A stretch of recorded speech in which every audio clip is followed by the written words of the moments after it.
Welcome to the art event of the year, Caravaggio 2025. Imagine standing face to face with 24 of Caravaggio's most breathtaking masterpieces, brought together from the world's greatest museums and private collections, an unprecedented journey into the mind of a genius. I'm Luca Pietrosanti, an art historian from Rome, and I've dedicated my life to studying and sharing Caravaggio's art and story. In this video series, I'll be your personal guide, leading you step by step through this extraordinary exhibition. Whether you're visiting in person or joining me from anywhere in the world, get ready for an immersive experience that will bring Caravaggio's world to life. Let's dive in and enjoy the journey.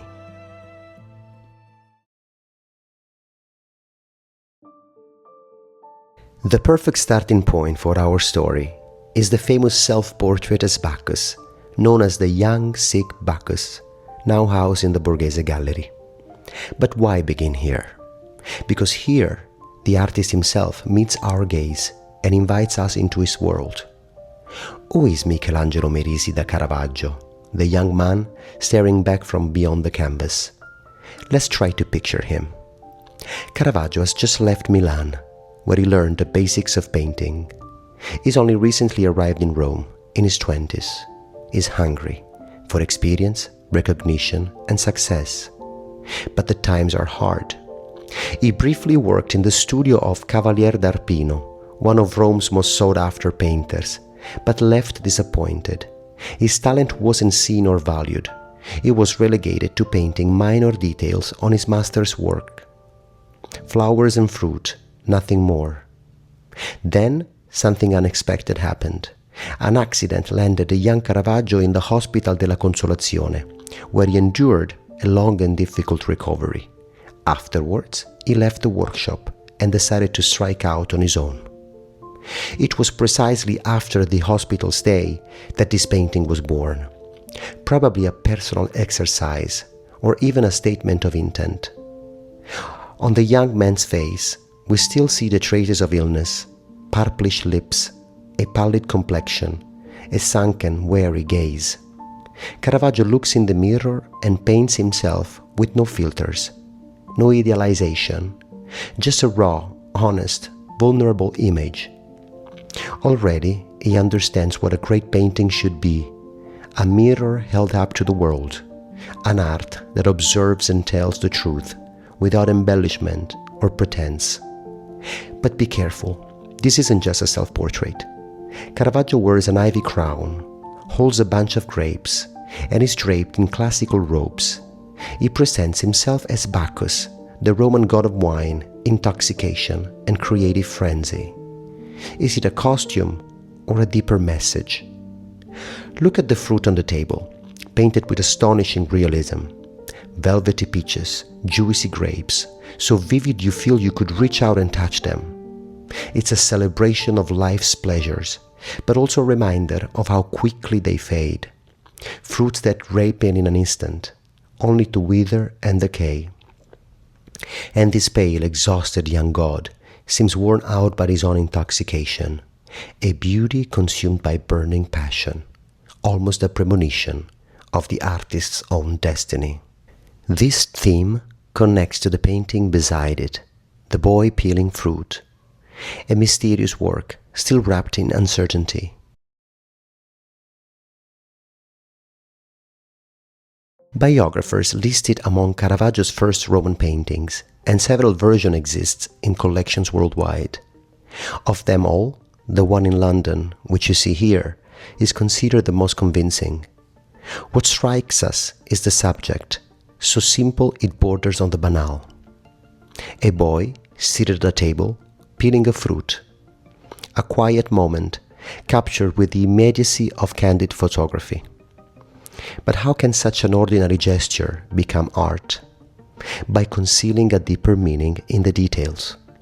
In every Caravaggio painting, there is always at least one clue to decipher. Among all the fruits on the table, the boy picks a citrus, perhaps a lemon, or maybe a bergamot. But one thing is clear. He chooses the most sour, the most bitter fruit, the least tempting, but known for its healing properties. So the boy resists easy pleasure, he turns away from Bacchus' seduction and follows a more sober, virtuous path. Supporting this reading is one of the many copies of the painting, where an angel crowns the boy as if to reward his discernment. In these early works, Caravaggio operates on two levels. He depicts reality with unprecedented precision, living, imperfect bodies, tactile surfaces, eloquent gestures, and at the same time, he plants questions, suggestions, and symbols, inviting us to look beyond the surface. These first two paintings didn't immediately find success. Perhaps they were too different, too new for Rome's art scene. Patrons didn't see their power and potential. But Caravaggio didn't give up. He kept searching, experimenting, absorbing the energy of the city of Rome, his eyes always drawn to the unexpected, to the margins, to the hazy line between two worlds, the opulence of the palaces and the grand churches, and the poverty of the Campo Marzio streets, the district where he lived. It was there, as one biographer tells us, that a young gypsy girl caught his attention. Caravaggio invited her into his studio to pose, and from that meeting, a painting was born.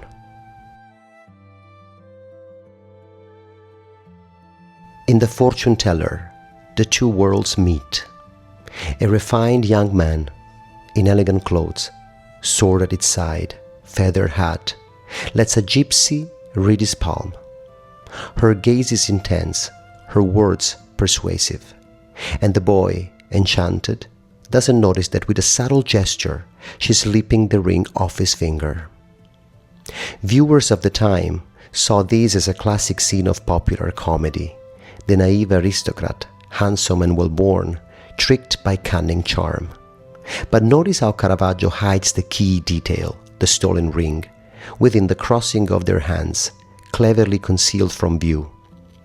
Just like the young man, we too risk being deceived, unless we learn to look closely to see what hides in plain sight. The deception of appearances connects directly to the painting of Narcissus. According to the myth, the beautiful youth Narcissus fell in love with his own reflection in a river. He pursued it until he slipped into the water and drowned, destroyed by the impossible desire to possess an illusion. We can't say for certain if this is an original Caravaggio.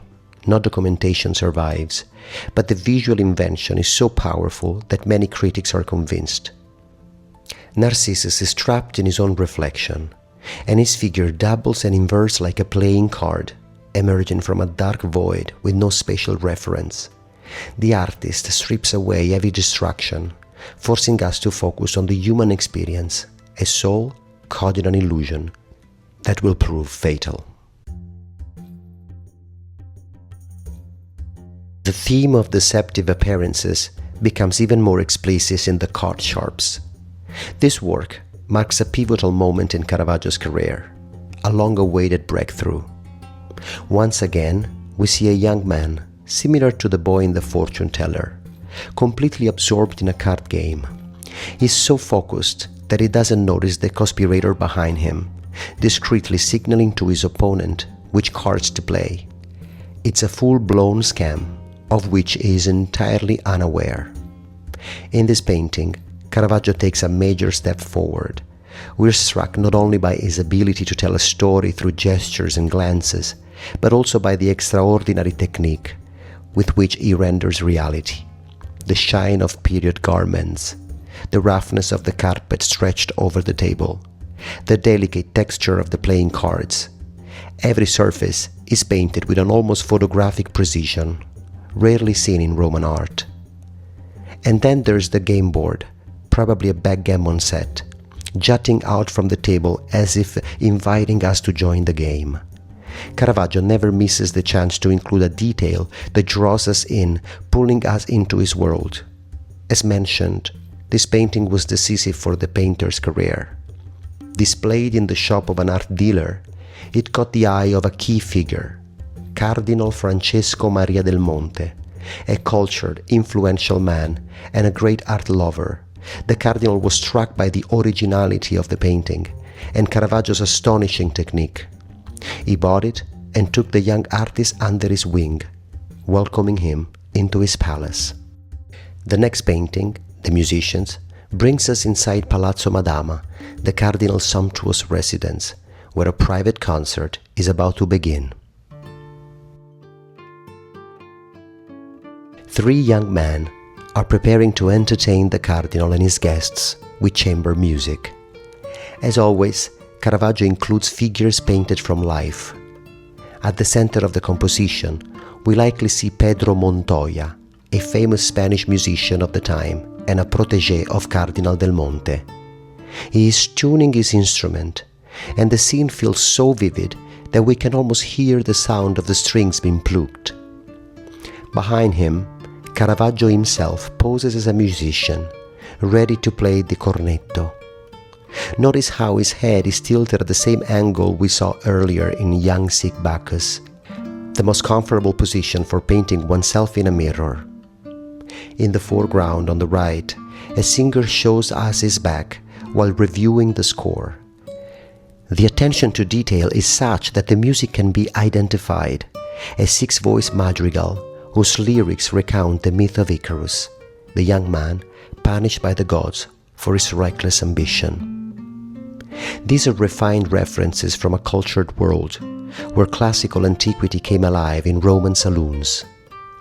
The young men wear antique-style garments that evoke a distant time, transforming a simple social event into an allegory of music itself. This explains the presence of the Roman god Cupid at the far left of the canvas. We recognize him by the wings and the quiver emerging from his shoulder, a detail that isn't immediately noticeable, but as always, is key to understanding the painting. Music has summoned the god of love because it is the art that most touches the soul, whose sound is as sweet as the cluster of grapes the young god bends down to pick. This painting, now housed at the Metropolitan Museum of Art in New York, and one of the exhibition's most prestigious loans, is a refined masterpiece. Caravaggio manages to remain true to his artistic vision while pleasing the sophisticated tastes of his new patron. And he will be rewarded with success. Works like this win over the cardinal's circle and earn him important new commissions. But Caravaggio's ambition goes beyond aristocratic saloons. It's not enough for him to see his paintings displayed in the city's most exclusive palaces. He seeks true fame, the kind that only a public work visible to all can bring. To achieve this, he must face a radical challenge, to engage with a genre he had barely explored, the religious painting. He needs somehow to enter into dialogue with the great tradition of sacred Roman art. But how can his art, so concrete and earthly, made of imperfect bodies and faces taken from the street, depict the sacred, the miraculous, the invisible? The opportunity to answer this question comes through a friend of Cardinal del Monte, the Genovese banker Ottavio Costa, who likely commissioned Caravaggio's first religious work, St. Francis in Ecstasy.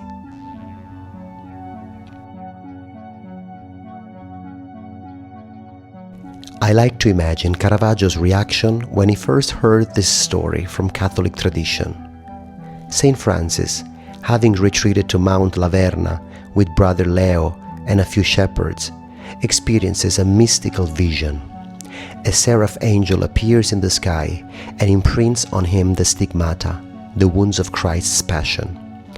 A scene that generations of artists had depicted according to a well-established iconography. Caravaggio accepts the challenge, but invents something entirely new. In his version, the angel is no longer suspended in the sky. He has descended to earth. He appears as a blood and flesh youth, holding in his arms the saint, who lies on the grass, stunned by the vision and on the verge of awakening. The divine apparition becomes a human embrace. Notice the detail of angel's hand gripping the rope belt of the friar's robe. Caravaggio emphasizes bodily tactile sensations. Francis's hand rests on the place where his robe is torn, exactly where the wound on his side is revealed. There are no open heavens, angelic processions, or divine rays of light. Only dawn breaking through the trees of a forest still cloaked in darkness, as if to conceal, in the background, the shepherds huddled around a fire, still unaware of the miracle. The wild daisies in the foreground evoke the miracle without describing it. It's spring, and nature shares in the saint's spiritual rebirth. In paintings like this, a new and deeply personal visual language is born, one in which Caravaggio is finally ready to tell sacred stories in his own way and to take on major public commissions. The Jubilee, the Catholic Holy Year, is approaching, and Rome's churches are preparing to welcome thousands of pilgrims. And finally Caravaggio steps into the spotlight, painting his first monumental altarpieces. The painting that best reflects the success and the contradictions of this extraordinary moment is the Conversion of Saul. Caravaggio painted the Conversion of Saul for the chapel of Tiberio Cerasi, the papal treasurer, in the Church of Santa Maria del Popolo, one of the most prestigious churches of Rome, located near the city's main entrance. Yet, intriguingly, the painting currently displayed in the chapel is not this original, but a second version of it. According to a 17th century biographer, this first version was rejected by the commissioner, prompting Caravaggio to create a new one. Modern scholarship tends to dismiss this story, suggesting instead that Caravaggio himself chose to paint two radically different versions, each exploring unique compositional and narrative approaches. What is certain is that this powerful first version was never installed in the Cerasi chapel, but immediately passed into private collections. Today, it is owned by the Odescalchi family, who still keep it in the Roman palace. This exhibition offers a rare and perhaps once-in-a-lifetime chance to see this monumental work up close. Caravaggio painted it on expensive cypress wood panels, a unique choice in his entire oeuvre, and used precious pigments that make the colors glow against the smooth surface. The scene draws from the Acts of the Apostles. Saul, a fierce persecutor of Christians, is on his way to Damascus when a blinding light strikes him and a voice calls out, "Saul, Saul, why are you persecuting me?" Caravaggio captures the exact moment when time seems to freeze. Christ appears from above, accompanied by an angel who appears to restrain his power. Saul is thrown to the ground, shielding his face from the blinding light. His horse rears wildly, foaming at the mouth. Two soldiers react in stark contrast, one brandishing a spear aggressively, the other cowering, clutching his head as if deafened by a thunderous noise. In the background, a tall poplar tree bends under the force of the divine event. A broken branch hints at a lightning strike, transforming the miraculous radiance of Scripture into a natural, tangible phenomenon. Symbolically, it reflects the profound inner rupture that will transform Saul of Tarsus, the Roman Jew, into Paul, the Christian saint and apostle to the Gentiles. Rich in detail and movement, this work synthesizes years of Caravaggio's experimentation in Rome and reveals a new artistic language that soon captivated the city's grandest churches. His raw realism both fascinated and stirred controversy, but it certainly did not go unnoticed. By the dawn of the 17th century, Michelangelo Merisi da Caravaggio, the young Lombard painter, was already the talk of Rome. A contemporary document even calls him egregius in urbe pictor, the most illustrious painter in the city.